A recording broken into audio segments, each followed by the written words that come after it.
I remember at the end of my fifth grade year, I was involved in a relay race, kind of an end of the year school party. The problem was I was not a very fast runner, but I wanted to do my best because I didn't want to let my classmates down. So this meant that I underwent a very strict training regimen. Well, not really. Right? It meant that on the eve of the race, I started swimming laps in the shallow end of my pool because I was convinced that if I did such rigorous training for a half an hour, that I would absolutely be able to have the end result of helping to win the race and run much faster the next day. I remember my dad came out and very gently told me, swimming laps the night before isn't going to do a thing to help you run faster tomorrow. And obviously he was right. Nevertheless, my heart was in the right place because I wanted to train in order to make my body something that could win the race.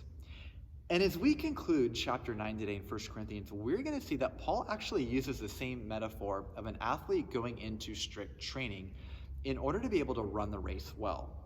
Although we are going to see that Paul has a much different race in mind than merely a fifth grade relay race. So let's dive in. 1 Corinthians 9, 24 through 27. Do you not know that in a race all runners run, but only one gets the prize? Run in such a way to get the prize. Everyone who competes in the games goes into strict training.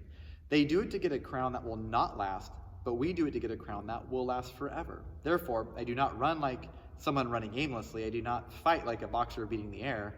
No, I strike a blow to my body and make it my slave so that after I have preached to others, I myself will not be disqualified for the prize.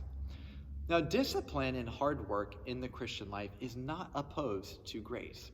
While we can't earn God's love or grace in our lives, we must also keep in mind that grace is not opposed to hard work and discipline.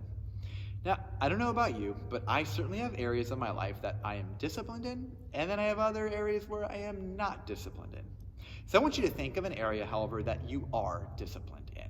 Right? Perhaps it is the way you eat, your work ethic, keeping your car clean, getting up at a certain time, helping your yard look nice, or any number of things. Right? Behind anything that we are disciplined at, there is an intention of an end result.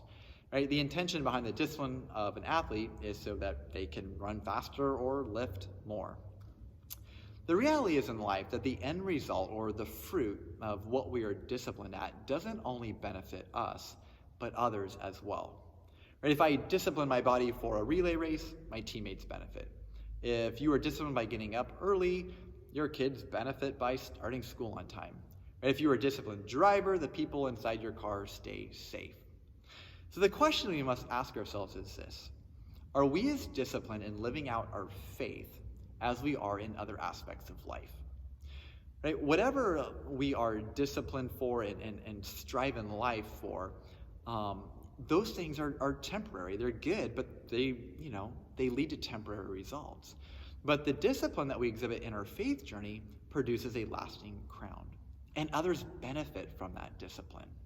So Paul has sacrificed his freedom in order that he become all things to all people in order to win them, and this takes discipline. But the love that he has for others to know Christ and to experience growth in their Christian life compels him and drives him. So let me close with this question. What is an area of your faith that you have a desire to grow in by becoming more disciplined?